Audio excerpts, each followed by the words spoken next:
আসসালামু আলাইকুম। আরও নতুন একটা ভিডিওতে আপনাদেরকে স্বাগতম। আর আজকে আমি আপনাদেরকে এই ভিডিওতে দেখাবো কুষ্টিয়া থেকে যাচ্ছি পটুয়াখালী বগা অঞ্চলে। তো যাওয়ার পথে আজকে এক জোড়া টায়ার কিনতেছি, খুব কষ্ট করে, টাকা পয়সার খুব সংকট ছিল, যেহেতু এই মাসে আমার অনেকগুলো প্যারা গেছে, গাড়ির কিস্তি পরিশোধ করছি আলহামদুলিল্লাহ, সব নিয়ে টাকা পয়সা খুব প্যারা ছিল, এই জন্যে টায়ারও দুর্বল ছিল, খুব কষ্ট পাইছি টায়ারের জন্য। আপনাদেরকে দেখছিলাম ভিডিওতে যে রাতের বেলা টায়ার পাংচার হচ্ছে, যেতে পারতেছি না, এক জোড়া টায়ার খুব দুর্বল ছিল। তো আলহামদুলিল্লাহ আজকে ধার দেনা করে, ধন্যবাদ সেই সকল বন্ধুদেরকে যারা আমাকে একটু সহযোগিতা করেছে। আমার কাছে টাকা পয়সা সংকট ছিল, অনেক ভাই বন্ধু সহযোগিতা হাত বাড়াই দিছে, হয়তোবা ঋণ দেনা করে টায়ারটা কিনতে পারছি, যেহেতু 80,000 টাকার ব্যাপার। তো সব কিছু মিলাই টায়ারটা কিনে ফেলছি, আমিও নিরাপদ হয়ে গেছি, এখন ভালোভাবে গাড়ি চালাতে পারবো, টিপ খাটতে পারবো, নিরাপদভাবে চলতে পারবো, কষ্টটাও কমে যাবে শীতের ভিতরে, যেহেতু সিজন চলে এসছে। তো যাই হোক, আপনাদেরকে দেখাচ্ছি টায়ার কিনলাম, টায়ার লাগাচ্ছি কুষ্টিয়া মুকুল ভাইয়ের দোকান থেকে, টায়ার লাগায় চলে যাব পটুয়াখালী। যাওয়ার পথে আবার কোথায় কী করবো সেগুলো আপনাদেরকে দেখাবো, আর সব কিছু দেখার জন্য অবশ্যই ভিডিওটা শেষ পর্যন্ত দেখবেন। আর দেখার পরে কমেন্ট করে জানাবেন ভালো মন্দ, আমার কোথাও কোনো ভুল হলো নাকি, ভুল হতেই পারে, আপনারা সেগুলো অবশ্যই কমেন্ট করে জানাবেন, আপনাদের মতামত জানাবেন, তাহলে আরও ভালো ভালো নতুন ভিডিও নিয়ে ইনশাল্লাহ আপনাদের সামনে আসতে পারবো। তো আওলাস টায়ারে নিয়ে নিলাম, আগেও আমি আওলাস দিয়েছিলাম বাম পাশের জন্য, এবারও ডান পাশের জন্য আওলাস নিলাম, এবং আমার এক্সপায়ার টায়ারটা পাংচার ছিল, সেই রিংটাও পরিবর্তন করে নিলাম, একসাথে সবগুলো টায়ারের কাজকাম ছিল সেগুলো সেরে নিলাম। আর একটা কাজ বাকি পড়ে গেছে, স্ট্রাইক বোল্ট কাটছে দুই পাশের দুইটা, সেটা আর একটা সময় অবসর সময় করে মিস্ত্রির ঘরে যেয়ে ইনশাল্লাহ স্ট্রাইক বোল্ট দুটো পরিবর্তন করে নিব। তো আজকে টায়ার লাগানো শেষ হলে যাচ্ছি, যেহেতু দেরি হয়ে গেছে, এখন রাত 10টা বাজতে যায়, অনেক রাস্তা যেতে হবে রাতের বেলা, শীতের রাত, কুয়াশা পড়তেছে, ক্লান্ত হয়ে যেতে হয়, ঘুম আসে। তো সব কিছু মিলাই যেগুলো করি আমি সেগুলো আপনাদেরকে দেখাবো, আমার জীবন সম্পর্কে, বাংলাদেশ ট্রাক ড্রাইভারের জীবন সম্পর্কে, মহাসড়ক সম্পর্কে। আর হ্যাঁ, আর একটা কথা না বললেই তো আমি নিজেই ছোট হয়ে যাব, সেটা হচ্ছে আমার যে টায়ার দুটো ছিল বাম পাশে উইন্ড পাওয়ার, যে টায়ার দুটো আমি 20 মাস প্লাস হয়ে গেছে ব্যবহার করলাম, আলহামদুলিল্লাহ টায়ার দুটো আমাকে খুব ভালো সার্ভিস দিছে। এই টায়ারে আসলে সুনাম না করলেই নয়, টায়ার দুটো আসলে আমাকে অনেক ভালো সার্ভিস দিল। তো পরিস্থিতির কারণে আমি আর উইন্ড পাওয়ার লাগানো হলো না, আওলাসও এখন বর্তমান মার্কেটে ভালো সার্ভিস দিচ্ছে, এই জন্যই আওলাস টায়ারটাই নিয়ে নিলাম। তো কেমন হচ্ছে আপনারা অবশ্যই জানাবেন, আর আওলাস টায়ারের ব্যবহার কেমন অবশ্যই কমেন্ট করে জানাবেন, ব্যবহার করে কেমন লাগলো সেটাও জানাবেন। একটা জিনিস মনে ভালো লাগছে, কাছাকাছি ভালো লাগছে যে এটা তো কয়েকদিন আগে নিয়েছিলাম এই আওলাস, আলহামদুলিল্লাহ আজকে আরেক জোড়া নিয়ে নিলাম, রাস্তায় গাড়িটা মনে শান্তি করে চালাইতে পারলাম।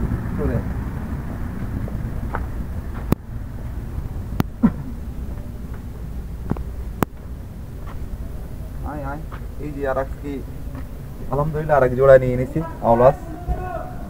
এখন টায়ারটা যেহেতু দুইটাই কমপ্লিট, সুতরাং নিরাপদে একটা ভরসা করে গাড়ি চালাতে পারতেছি, ভালো লাগতেছে, মানে একবার কিন্তু ভয়ে ভয়ে চালাইছি।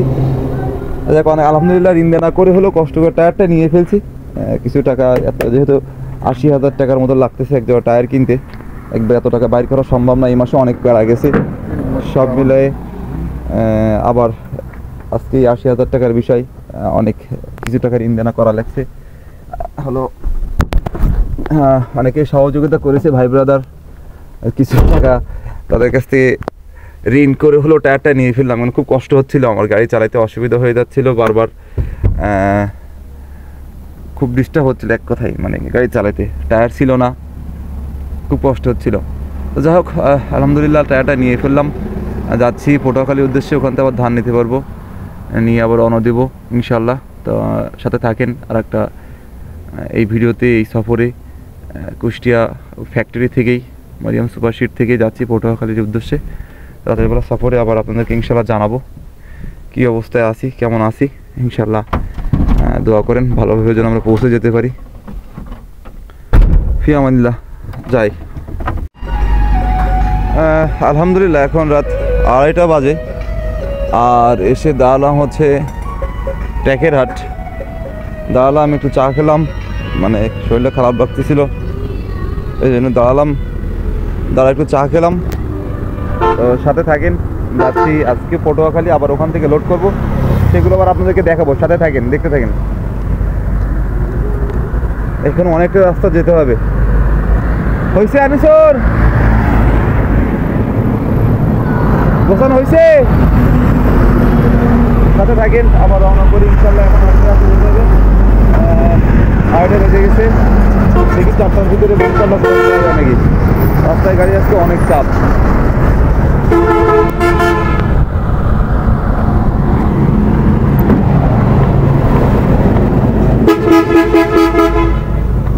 চল রে।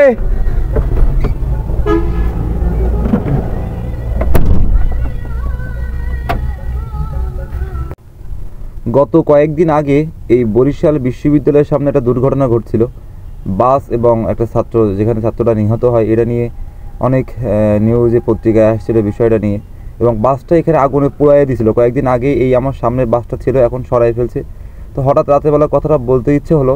এটা একটা বিশ্ববিদ্যালয়, এটার সামনে অবশ্যই একটা ফুট ওভার ব্রিজ থাকা উচিত ছিল এবং রাস্তার 2 সাইড দিয়ে আইল্যান্ড দেওয়ার ব্যবস্থা করা উচিত ছিল, কিন্তু হয়নি। এটা আসলে কেন আমি জানি না, তবে অবশ্যই পরিকল্পনা করে এটা করা উচিত ছিল। যেহেতু এটা বিশ্ববিদ্যালয়, এটার সামনে একটা ওভারব্রিজ, ফুটপথ এবং রাস্তার মাঝখান দিয়ে চলাচল নিষেধ, আইল্যান্ড, রাস্তার 2 সাইডে এটা থাকা উচিত ছিল। এখন বাসটা পোড়ায় দিচ্ছে, তাদের সমাধান কি হলো জানি না। একজন মায়ের কোল খালি হলো, আর একজন মালিকের একটা সম্পদ নষ্ট হলো, এতে কোনো সমাধান হলো না। যাক, আমি আমার মতামতটা প্রকাশ করলাম, আপনারা আপনাদের মতামতটা অবশ্যই কমেন্ট করে জানাবেন। তবে মনে হয় এটা ঠিক হয়নি। অবশ্যই যেহেতু বিশ্ববিদ্যালয় হওয়ার সময় কিংবা ছাত্র ভাইরা যারা আন্দোলন করলেন কিংবা এখন যে ব্যবস্থাটা এখানে করলেন, এখানে উচিত ছিল একটা ফ্লাইওভার, ফুটওভার ব্রিজ অথবা আইল্যান্ড, রাস্তার 2 সাইডে আইল্যান্ড এবং রাস্তার মাঝখান দিয়ে চলাচল না করার পরিবেশ তৈরি করা। আর আপনাদের কাছে অনুরোধ, রাস্তার মাঝখান দিয়ে এভাবে চলাফেরা করবেন না, বড় দুর্ঘটনা ঘটতে পারে। যেহেতু ব্রিজ থেকে একটা বাস অনেক দ্রুত নেমে আসে, আর এই জায়গাটা এরকম হওয়া, পরিবেশটা এরকম হওয়া উচিত একদমই ছিল না। আমি একজন ট্রাক ড্রাইভার হিসেবে আমি আমার মতামত প্রকাশ করলাম। ভিডিওটা দেখার পর আপনারা আপনাদের মূল্যবান মতামত প্রকাশ করবেন আশা করি। তো সবাই সাথে থাকেন, দেখতে থাকেন সামনের দিকটা, শেষ পর্যন্ত দেখবেন ইনশাল্লাহ। আলহামদুলিল্লাহ দেশে পৌঁছালাম হচ্ছে বরিশাল দবদবিয়া 0 পয়েন্ট। এখানে যখনই, আমি তো বেশিরভাগ এই রাস্তায় চলাফেরা করি, যখনই আসি এখানে একবার একটু দাঁড়াই, একটু প্রস্রাব করলে করি। এখান থেকে ওই সামনের দোকানগুলো আছে,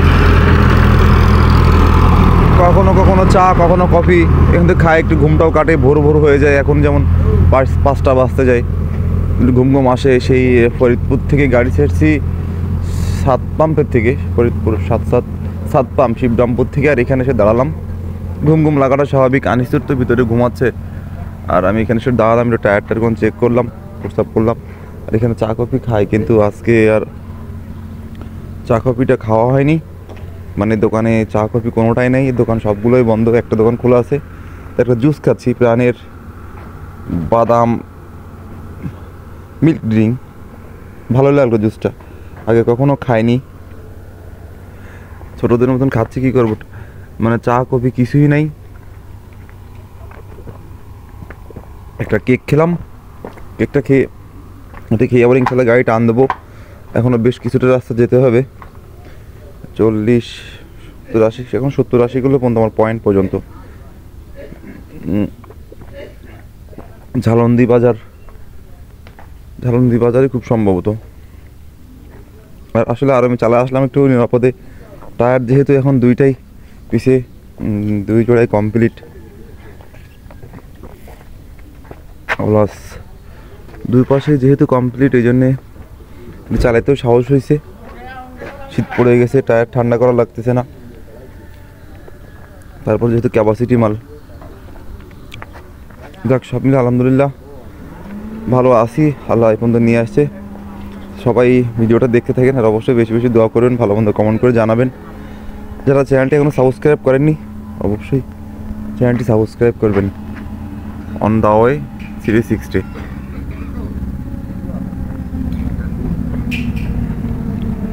তো ঠিক আছে, রাখতেছি, ভিডিওটা শেষ করতেছি।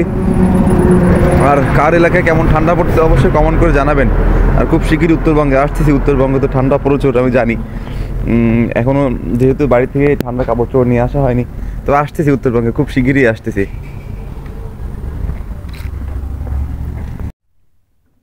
আনিসের তো ঘুমে একেবারে অবস্থা কায়েল। কি এখন ঘুমাসনি না? ঘুমায় বলতেছিস? যাক, ছাড়তেছি। যাই আলহামদুলিল্লাহ।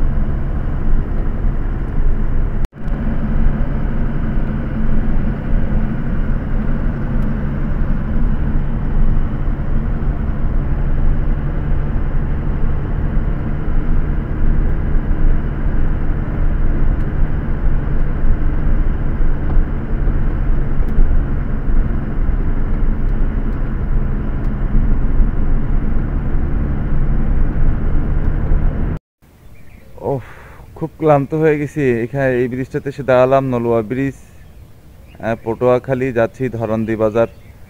তো এখানে রেখে সকালবেলাটা আসলে সকালের আবহাওয়াটা অনুভব করতেছি।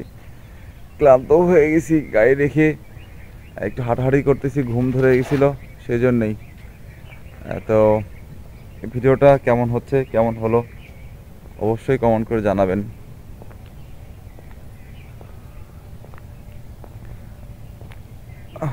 ক্লান্ত হয়ে গেছি।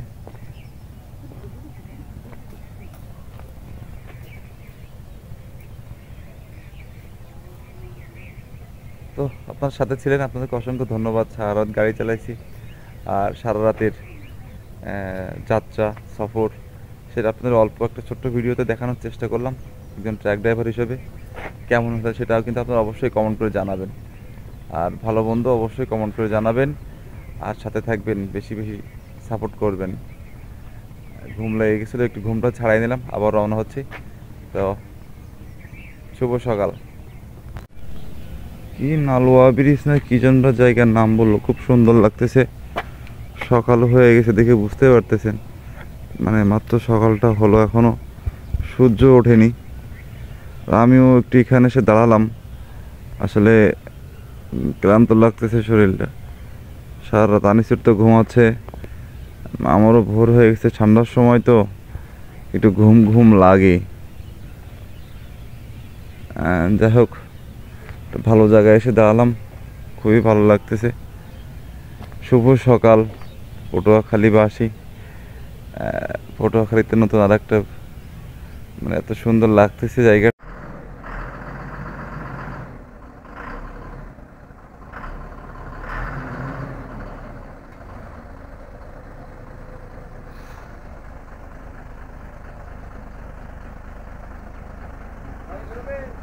হাই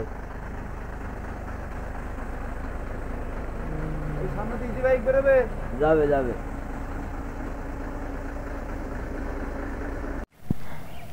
হ্যাঁ, সকাল সকাল আলহামদুলিল্লাহ পৌঁছে গেলাম। এটা হচ্ছে ধরন্দি বাজার, টাওয়ার রোড, পটুয়াখালী, দক্ষিণ ধরন্দি বাজার। বিসমিল্লাহ ট্রেডার্স, সেলিম মৃধা, ওনার ঘরটা হচ্ছে এই পাশেই। আমি প্রথমবার আসলাম এই ধরন্দি বাজারে, এইটা হচ্ছে ওনার ঘর। এখানে মালটা নামবে, গাড়িটা এখানে প্রেস করে রাখলাম, যেহেতু সকালবেলা এখনও কেউ আসেনি, উনি আসবে তারপরে। এখন একটু বিশ্রাম নেব। যাক, আলহামদুলিল্লাহ পৌঁছে গেছি আল্লাহর অশেষ রহমতে।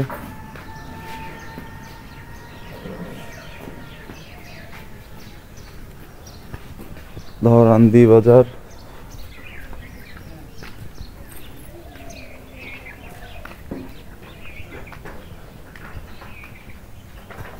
তো যাই হোক, ভিডিওটা এখানে শেষ করতেছি।